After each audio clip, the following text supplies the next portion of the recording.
गांव के आखिरी छोर पर टूटी हुई झोंपड़ी में रहता था रघुवीर।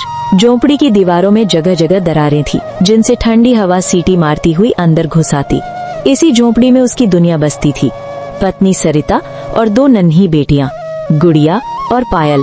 रघुवीर पेशे से जंगल में लकड़ी काटने वाला मजदूर था।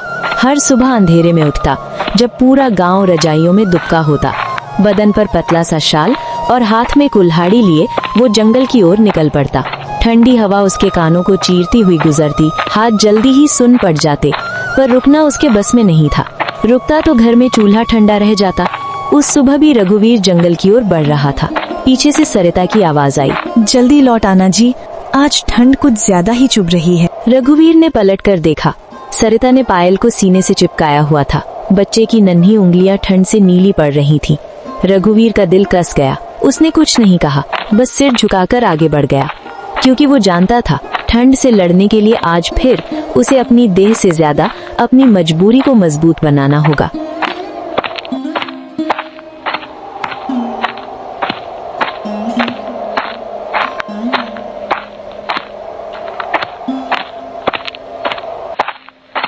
रघुवीर जब जंगल पहुंचा तो सूरज निकल चुका था, लेकिन धूप में भी कोई जान नहीं थी। पेड़ों की डालियों पर जमी ओस ठंड की धार बनकर टपक रही थी। उसने कुल्हाड़ी उठाई और पहले वार के साथ ही उसके हाथों में झंझनाहट दौड़ गई। उंगलियां इतनी ठंडी हो चुकी थीं कि पकड़ ढीली पड़ने लगी। पास ही दूसरे मजदूर भी काम कर रहे थे। कोई खांस रहा था, कोई हाथ फूंक फूंक कर गर्म कर रहा था। सबके चेहरे पर एक सी थकान और एक सी बेबसी लिखी थी। थोड़ी देर में सेठ का मुंशी आया, मोटा कोट पहने और चेहरे पर बेरुखी। आज जल्दी काम निपटाना है, सेठ जी को ज्यादा लकड़ी चाहिए। रघुवीर ने हिम्मत करके पूछा, बाबू ठंड बहुत है, अगर मजदूरी थोड़ी बढ़ जाए तो। मुंशी ने उसकी बात बीच में काट दी। काम करना है तो करो, वरना जंगल मजदूरों से खाली नहीं है। रघुवीर चुप हो गया। उसकी नजर अपने हाथों पर गई। छाले, कटे हुए निशान और नीली पड़ती उंगलियां। दोपहर तक उसने जितनी लकड़ी काटी उतनी में ही उसका बदन जवाब देने लगा। पेट खाली था, सिर्फ सुबह का पानी अंदर गया था। उसी पल उसकी आंखों के सामने पायल का चेहरा घूम गया, कांपती हुई, सरिता की गोद में सिमटी हुई। उसने दांत भींच लिए और खुद से बुदबुदाया, थोड़ा और सह ले रघुवीर, घर में 2 मासूम आंखें तेरा इंतजार कर रही हैं। आज फिर उसे अपनी देह से ज्यादा अपनी मजबूरी को मजबूत बनाना होगा। शाम होते होते रघुवीर की कुल्हाड़ी की धार उसके हौसले से ज्यादा कुंद हो चुकी थी, लेकिन वो रुका नहीं, क्योंकि ठंड से ज्यादा उसे अपने बच्चों की भूख डराती थी। शाम ढलते ढलते रघुवीर जंगल से लौटा।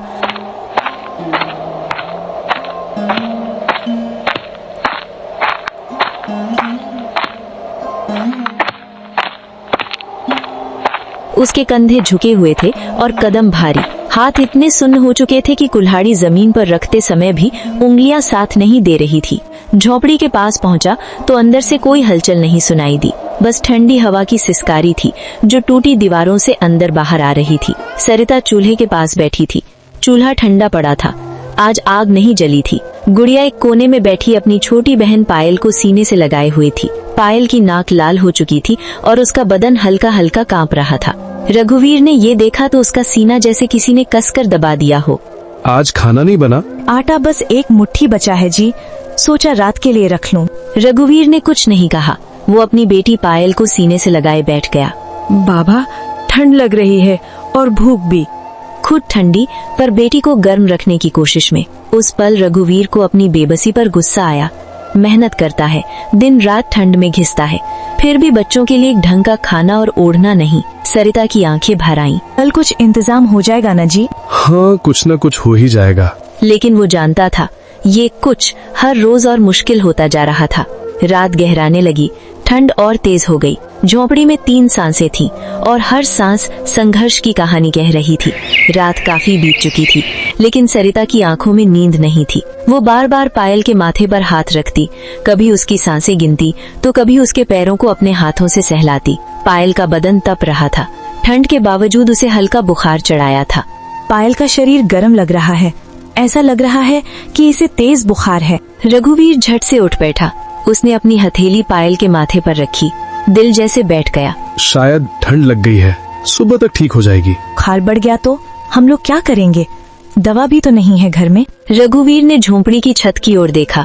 वहाँ भी ठंड की नमी टपक रही थी। उसके पास जवाब नहीं था। उसने पायल को गोद में उठा लिया। गुड़िया भी पास आकर बैठ गई। बाबा, पायल ठीक हो जाएगी ना? हाँ बेटा, बाबा है ना। लेकिन उस मुस्कान के पीछे डर छिपा हुआ था, दवा का, पैसों का और आने वाले कल का। रात के सन्नाटे में पायल की हल्की हल्की कराहट सरिता के दिल को चीर रही थी। सरिता ने ठान लिया, सुबह होते ही कुछ न कुछ करना होगा, चाहे अपने लिए नहीं पर बच्चों के लिए। बाहर ठंडी हवा और तेज हो गई थी, पर झोपड़ी के अंदर माँ बाप की चिंता उससे भी ज्यादा तीखी थी। सुबह होने से पहले ही सरिता उठ गई। ठंड इतनी थी कि जमीन पर पैर रखते ही जैसे सुई चुभ गई हो। उसने चुपचाप बच्चों को देखा। गुड़िया गहरी नींद में थी, लेकिन पायल बार बार करवट बदल रही थी। सरिता ने अपनी साड़ी का पल्लू खोला। अंदर कपड़े में लिपटे कुछ सिक्के और पुराने नोट छुपे थे। ये पैसे उसने एक एक करके कई महीनों में बचाए थे, कभी खुद भूखी रहकर, कभी बच्चों की खुराक कम करके। उसने गिनती की, कुल 120 रुपए। सरिता की आंखें भर आईं। इतने पैसों से न दवा ढंग से आएगी, न गर्म कपड़े। फिर भी यही उसकी आखिरी उम्मीद थे। रघुवीर जाग चुका था। सरिता ने पैसे उसकी हथेली पर रख दिए। आज काम से लौटते वक्त कुछ जोड़ने की कोशिश करना, अगर एक पुराना कंबल मिल जाए या पायल की दवा। रघुवीर ने पैसे देखे तो हाथ कांप गए। उसे एहसास था ये पैसे नहीं, सरिता का भरोसा था। तुमने अपने लिए कुछ भी नहीं रखा? हम बड़े हैं जी, ठंड सह लेंगे, बच्चे नहीं सह पाते। बाहर निकलते वक्त उसने एक बार पलट कर देखा। सरिता पायल को सीने से लगाए बैठी थी। उस पल रघुवीर ने मन ही मन कसम खाई, आज खाली हाथ नहीं लौटूंगा, कुछ न कुछ जरूर लेकर आऊंगा। ठंडी भरी सुबह फिर से उसका इंतजार कर रही थी।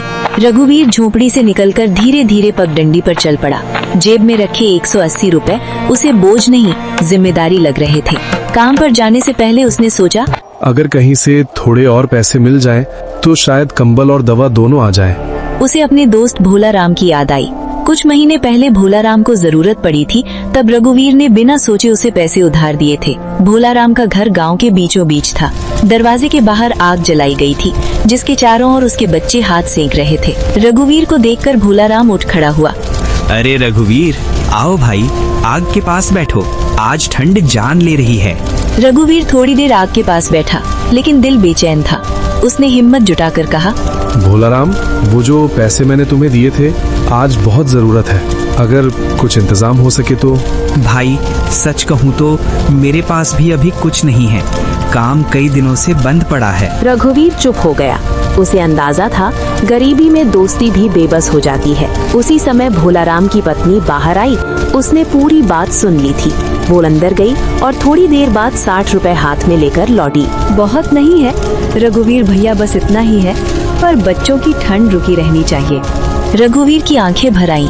उसने पैसे लिए और बोला, ये एहसान मैं नहीं भूलूंगा। गरीब का सहारा गरीब ही होता है भाई। रघुवीर उठा और फिर से रास्ते पर चल पड़ा। अब उसकी जेब में 180 रुपए थे। कम थे, पर उम्मीद जिंदा थी। ठंडी हवा उसके चेहरे से टकराई, लेकिन आज दिल के अंदर थोड़ी सी गर्माहट जरूर थी। रघुवीर गांव के छोटे से बाजार में पहुंचा। ठंड के बावजूद वहां हलचल थी। लोग ऊनी कपड़ों में लिपटे जल्दी जल्दी सामान खरीदते और निकल जाते। सबसे पहले वो कंबल की दुकान पर गया।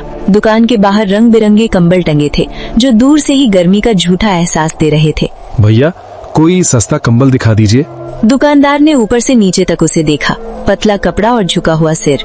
सस्ता? ये दान की दुकान नहीं है, 500 रुपए से कम का कुछ नहीं मिलता। मेरे पास अभी 180 रुपए हैं। बच्चे ठंड से कांप रहे हैं। गरीबी दिखाकर भाव मत गिराओ, हर रोज कोई ना कोई ऐसे ही आ जाता है। पास खड़े लोग चुपचाप ये तमाशा देख रहे थे। किसी ने कुछ नहीं कहा। रघुवीर की आंखों में उपमान उतर आया। उसने पैसे वापस जेब में रखे और चुपचाप बाहर निकल लिया। चलते हुए उसके कानों में दुकानदार की आवाज गूंज रही थी, पैसे हो तो आना, वरना भीड़ मत बढ़ाओ।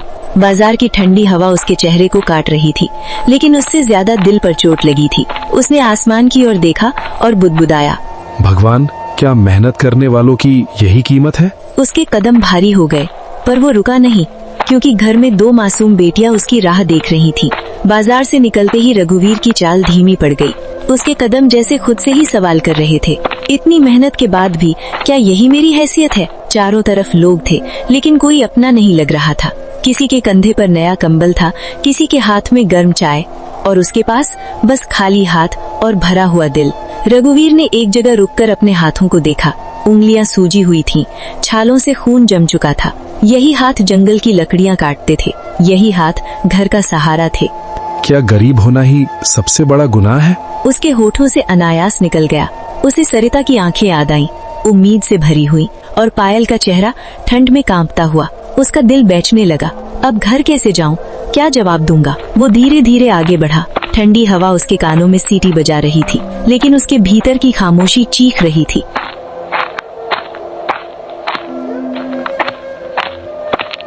तभी सड़क के किनारे उसकी नजर एक कांपती हुई आकृति पर पड़ी।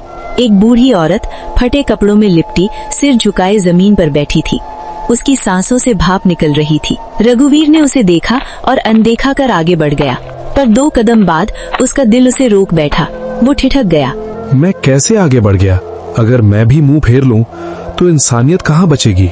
रघुवीर ने गहरी सांस ली, वापस मुड़ा और धीरे धीरे उस बूढ़ी औरत के पास पहुंचा।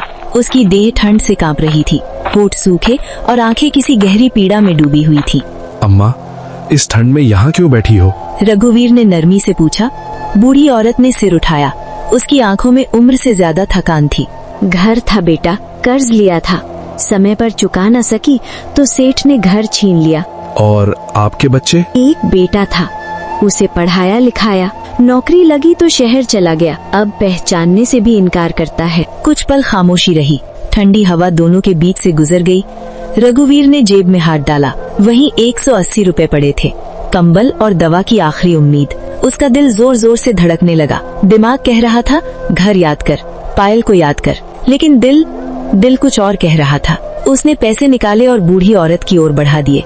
अम्मा, ज्यादा नहीं है, पर शायद आज की रात कट जाए। बेटा, तू खुद गरीब है, मैं कैसे ले लूं? रघुवीर की आवाज भर गई। अगर आप नहीं लेंगी तो मुझे ज्यादा दुख होगा। मेरे बच्चे भी ऐसे ही ठंड में कांपते हैं। कुछ पल बाद बूढ़ी औरत ने पैसे थाम लिए। भगवान करे तेरे बच्चों को वो सुख मिले जो मुझे नहीं मिला। रघुवीर के सीने में अजीब सी हल्की गर्माहट फैल गई। जेब खाली थी, लेकिन दिल भरा हुआ। वो उठ खड़ा हुआ और घर की ओर चल पड़ा। रघुवीर घर की ओर बढ़ रहा था। जेबें खाली थीं, लेकिन कदमों में एक अजीब सी शांति थी। रास्ते भर उसके दिमाग में सरिता और पायल का चेहरा बार बार उभर रहा था। दिल डर रहा था, अब घर जाकर क्या कहूँगा। झोपड़ी नजदीक आते ही उसकी चाल धीमी पड़ गई।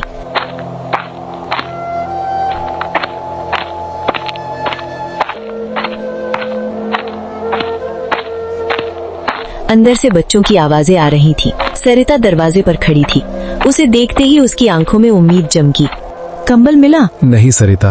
क्या हुआ, पैसे कम पड़ गए? रघुवीर ने चुपचाप पूरी बात बता दी।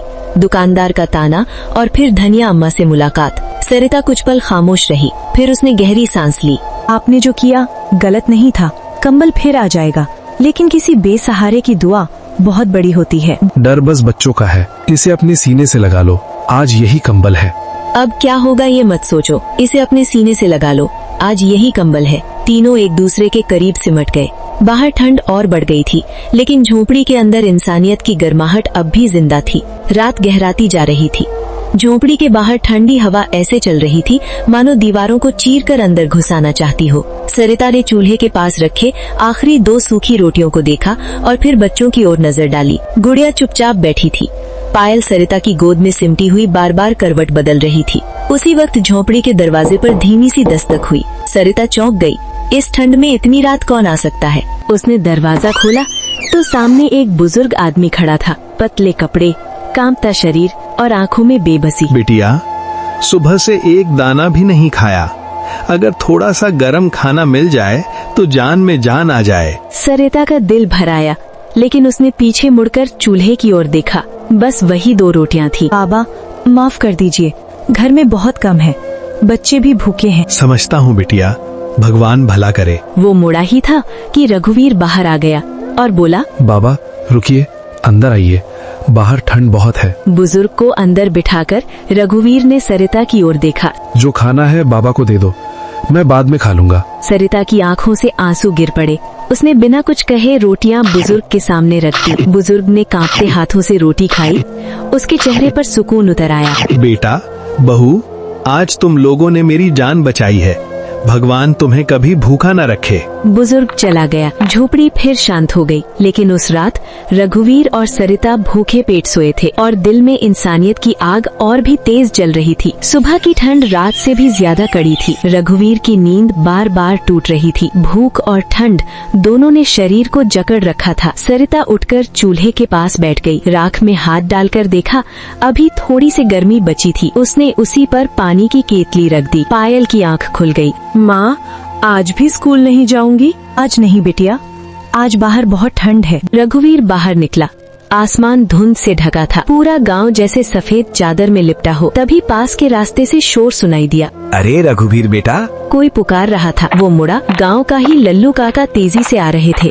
उनके हाथ में एक पुराना कंबल था। ये लो, रात को सुना था तुम्हारे घर छोटे बच्चे हैं। मेरे पास 2 थे, एक तुम रख लो। रघुवीर की आंखें भर आईं। काका, मैं कैसे लूं? कल तुमने धनिया अम्मा की मदद की थी। खबर फैल जाती है बेटा, अच्छाई कभी छुपती नहीं। रघुवीर ने कंबल थाम लिया। आज पहली बार ठंड इतनी ज्यादा नहीं लग रही थी। सरिता ने दूर से देखा तो उसके चेहरे पर थकी हुई मुस्कान खिल गई। उसी पल रघुवीर को कल की दुआ याद आ गई। भगवान तुम्हें कभी भूखा न रखे बेटा, तुम हमेशा खुश रहो। कंबल ओढ़ते ही पायल की सांसें थोड़ी सहज हो गई। वो सरिता की गोद में चुपचाप सो गई। रघुवीर बाहर बैठा आग सुलगाने की कोशिश कर रहा था। गीली लकड़ियां बार बार बुझ जाती थीं। फिर भी वो हार नहीं मान रहा था। आग भी हमारी तरह है, थोड़ी देर साथ मिले तो जल उठती है। तभी गांव के चौपाल की ओर से ढोल की हल्की आवाज आई। रघुवीर चौंक गया। लल्लू काका फिर आए। इस बार उनके साथ 2-3 और गाँव वाले थे। रघुवीर, पंचायत ने तय किया है कि इस कड़ाके की ठंड में हर मजदूर को 2 दिन का काम दिया जाएगा। तालाब की सफाई है, मजदूरी भी मिलेगी और गरम खाना भी। रघुवीर के चेहरे पर काफी दिनों बाद सच्ची खुशी दिखी। सच काका? हाँ बेटा, तुम जैसे लोग ही गांव की रीढ़ हो। सरिता ने भीतर से सुन लिया। उसकी आंखों में आंसू और मुस्कान एक साथ थे। उस रात पहली बार चूल्हे पर ठीक से आग जली। थोड़ी सी दाल उबली, रोटियां सेकी गईं। भोजन साधारण था, लेकिन उसमें सम्मान और मेहनत का स्वाद था। रघुवीर ने पायल को देखा और मन ही मन बोला, देख बिटिया, अंधेरी रात के बाद सुबह जरूर आती है। सुबह जल्दी ही रघुवीर और कुछ गांव वाले तालाब की सफाई के लिए निकल पड़े। ठंड इतनी थी कि हवा मानो हड्डियों तक घुस रही हो, लेकिन रघुवीर का मन किसी आग की तरह जल रहा था। सुनो सब लोग, आज जो मेहनत करेंगे उन्हें 2 दिन का रोजगार मिलेगा और बच्चों के लिए भी कुछ राशन। रघुवीर ने अपने बच्चों की याद की। गुड़िया और पायल की ठंडी रातें उसके मन में चल रही थी। काम शुरू हुआ। तालाब के किनारे बर्फ जमा थी। कांपते हुए हाथों से गंदगी हटानी पड़ रही थी, पर हर थकान के बाद उसके मन में खुशी की लहर थी। आज वो अपनी मेहनत से घर में कुछ ला सकेगा। साथ में काम कर रहे लोग भी धीरे धीरे हिम्मत पाने लगे। किसी ने कहा, रघुवीर भैया, तुम्हारे कारण ही आज हम सब जुटे हैं। कड़ाके की ठंड में भी मेहनत कर रहे हैं। रघुवीर ने हल्की मुस्कान दी। उसके चेहरे पर थकान थी, लेकिन आत्मसंतोष भी था। उसने सोचा, आज की मेहनत कल की रोटी ला देगी और बच्चों की ठंड थोड़ी कम होगी। सारा दिन तालाब की सफाई में बीत गया। रघुवीर के हाथ और पीठ में दर्द था, पर जब शाम को गांव लौटे तो उनके चेहरे पर राहत और संतोष था। गांव के मुखिया ने राशन और कुछ अतिरिक्त भोजन बांटा। रघुवीर ने उसे थाम लिया। आज पहली बार उसने घर के लिए खुद कुछ ला पाया था। सरिता और बच्चों की आंखों में उम्मीद झलक रही थी। पायल ने अपना छोटा सा हाथ रघुवीर के हाथ में रखा। पापा, आज बहुत गर्म लग रहा है। हाँ बिटिया, अब थोड़ी ठंड कम लगेगी। रात के खाने पर थोड़ी सी दाल और रोटियां ताकत और सुकून दे रही थी। सरिता ने रघुवीर की तरफ देखा और कहा, देखा जी, मेहनत का फल जरूर मिलता है। बचपन की ठंड भी अब कुछ कम लगेगी। जी हाँ, आज हमने ये समझ लिया, अगर हम खुद मेहनत करें तो ठंड भी, भूख भी थोड़ी कम लगती है। उस रात झोपड़ी में ठंडी हवा थी, लेकिन रघुवीर के दिल में एक नई गर्माहट और उम्मीद जगी हुई थी। अगली सुबह रघुवीर बाजार की ओर गया ताकि बच्चों के लिए थोड़ा और राशन ले आए।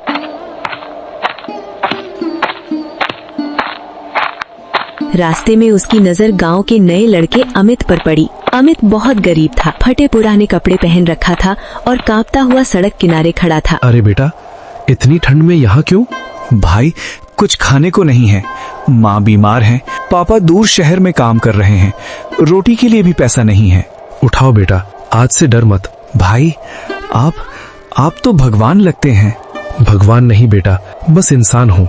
जब भी कोई मदद के लिए आए, हाथ बढ़ाना चाहिए। अमित ने झुककर धन्यवाद दिया और थोड़ा गर्माहट महसूस करते हुए घर की ओर बढ़ा। रघुवीर की आत्मा में एक अजीब सी खुशी घुल गई। बाहर ठंड थी, लेकिन भीतर इंसानियत की आग और भी तेज जल रही थी। कुछ ही दिन बाद गांव के मुखिया ने एक राहत शिविर लगाया। ठंड से जूझते गरीब परिवारों के लिए गर्म कंबल, चाय और भोजन उपलब्ध थे। रघुवीर ने तुरंत वहां पहुंचने का निर्णय लिया। उसका दिल बच्चों के लिए डर रहा था, क्योंकि अभी भी बहुत लोग भूख और ठंड से परेशान थे। शिविर में रघुवीर ने देखा कि धनिया अम्मा और अमित भी आए थे। सबकी आंखों में थोड़ी राहत और मुस्कान थी। मुखिया ने रघुवीर को देखा और हाथ जोड़कर कहा, तुमने गांव में जो मदद की है उसके लिए सभी तुम्हारे आभारी हैं। आज ये शिविर भी तुम्हारी जैसे लोगों के लिए है। मैं कुछ नहीं करता, बस अपनी शक्ति के अनुसार मदद करता हूँ। शिविर के कर्मचारी सबको गर्म भोजन और कंबल बांट रहे थे। रघुवीर ने भी हाथ बटाया, साथ ही दूसरों को ये समझाया कि सच में इंसानियत की गर्मी किसी ठंड को कम कर सकती है। सरिता और दोनों बेटियां घर से आईं और रघुवीर के साथ मदद में जुट गईं। पायल ने छोटे हाथों से कंबल बांटे और गुड़िया ने बूढ़े लोगों के लिए चाय परोसी। रघुवीर ने महसूस किया, आज ठंड की मार कम हुई है, लेकिन इंसानियत की गर्मी सबसे बड़ी राहत है। रात का समय आया। झोपड़ी के अंदर आग की हल्की गर्माहट थी, लेकिन ठंड अभी भी बाहर से दस्तक दे रही थी। रघुवीर बैठकर सड़क पर बिताई गई दिन भर की मेहनत याद करने लगा। तालाब की सफाई, शिविर में मदद और रास्ते में मिले अमित और धनिया अम्मा, सब याद आते ही दिल में अजीब सुकून सा फैल गया। सरिता पास बैठी थी और दोनों बेटियां कंबल में लिपटी सो रही थी। बाबा, आज इतनी ठंड थी, लेकिन आपने सबको गर्म रखा। हाँ बिटिया, कभी कभी दूसरों की मदद करने से अपने दुख भी थोड़े कम हो जाते हैं। बाहर हवा इतनी तेज थी कि लकड़ियां हिल रही थी, लेकिन झोपड़ी के अंदर एक अजीब सी गर्माहट थी। रघुवीर ने सोचा, कभी कभी ठंड सिर्फ शरीर को नहीं, दिल को भी कांपने पर मजबूर करती है। लेकिन जब इंसानियत जिंदा हो तो ठंड भी कुछ कम लगती है। और उस रात रघुवीर ने ठंडी हवा के बीच दिल की एक नई उम्मीद जगाई। कल फिर नई मेहनत होगी, लेकिन आज उसने सीख लिया कि इंसानियत से बड़ी कोई गर्मी नहीं। अगली सुबह ठंडी हवाएं अब भी तेज थी, लेकिन घर में थोड़ी गर्माहट थी। तभी बाहर से जोरदार आवाज आई, रघुवीर बेटा, बाहर आओ जल्दी से। रघुवीर बाहर निकला और देखा कि गांव के राजू अंकल खड़े थे। उनके हाथ में कुछ कपड़े और सूखा राशन था। सुना है तुमने धनिया अम्मा और अमित की मदद की थी। इस ठंड में गांव के लोग परेशान हैं। ये सब तुम्हारे लिए नहीं, सबको बांट देना। लेकिन अंकल, मेरे पास तो पैसे या हालात की चिंता मत करो, कभी कभी ईश्वर सहारे भेज देता है। रघुवीर ने बच्चों को बुलाया और सभी के साथ सामान उठा लिया। पायल और गुड़िया भी छोटे हाथों से अपने जैसे बच्चों को कंबल और राशन बांट रही थी। उस दिन झोपड़ी के बाहर ठंडी हवा जितनी काट रही थी, भीतर दिलों की गर्माहट उससे कहीं ज्यादा महसूस हो रही थी। रघुवीर ने महसूस किया, जब मदद का हाथ आगे बढ़ता है तो ठंड भी पिघलने लगती है। शाम के समय रघुवीर और बच्चों ने गाँव में कंबल और राशन बांटना जारी रखा। गाँव के लोग ठंडी हवा में कांपते हुए खड़े थे, लेकिन रघुवीर और बच्चों की मेहनत उनके चेहरे पर मुस्कान ला रही थी। पायल ने धीरे से रघुवीर से कहा, पापा देखो, माँ और मैं कुछ कर सकती हैं। ये छोटा कंबल, थोड़ा आटा, फिर भी किसी की मदद हो रही है। हाँ बिटिया, बड़ी चीजों से नहीं, छोटी कोशिशों से भी बदलाव आता है। गांव के बुजुर्ग लोग रघुवीर के पास आए। बेटा, तुम्हारी मेहनत और नेक दिल हमें बहुत कुछ सिखाता है। आज हम सब ने देखा कि कड़ी ठंड में भी इंसानियत की गर्मी सबसे बड़ी ताकत है। रघुवीर ने महसूस किया कि सिर्फ पैसा और भौतिक मदद ही नहीं, सच्चा योगदान दिल से देने में है। उस रात जब झोपड़ी में सब सोने गए, पायल और गुड़िया ने अपने छोटे हाथों से कंबल को अपने आसपास कसकर पकड़ा।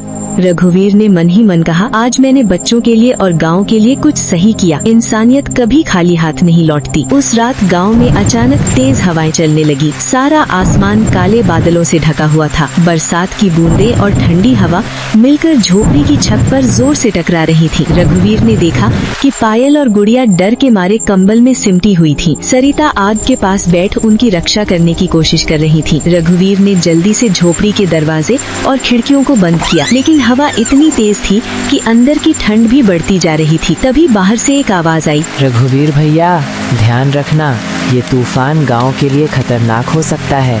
गांव के मुखिया थे, उन्होंने बाहर आकर रघुवीर और परिवार की सुरक्षा सुनिश्चित की। रघुवीर ने महसूस किया कि इंसानियत और सहयोग ठंड के सबसे भयंकर तूफानों में भी सुरक्षा और आशा दे सकती है। उस रात भले ही ठंडी हवाएं झोपड़ी के चारों तरफ घूम रही थी, लेकिन रघुवीर के दिल में एक नई उम्मीद की गर्माहट जगी हुई थी कि कल का सूरज सबके लिए नई राहत लाएगा। सुबह हुई, तूफान थम चुका था, लेकिन गांव में सभी ने महसूस किया कि कितनी कड़ाके की ठंड से उन्होंने न केवल खुद को बल्कि दूसरों को भी बचाया। रघुवीर ने झोपड़ी से बाहर देखा, सड़क पर कई लोग कंबल और आटे की थैलियों के साथ गांव की चौपाल की ओर जा रहे थे। सरिता ने रघुवीर की तरफ देखा और मुस्कुराई। देखा जी, बच्चों के लिए और गांव के लिए किया गया प्रयास रंग ला रहा है। ठंड अब डरावनी नहीं रही। पायल और गुड़िया भी छोटे छोटे हाथों से कंबल और राशन बांट रही थी। उनकी मासूम मुस्कान सबके दिल में गर्माहट भर रही थी। रघुवीर ने महसूस किया, सच्ची मेहनत और इंसानियत सबसे बड़ी ताकत है। ठंड चाहे कितनी भी कड़ी हो,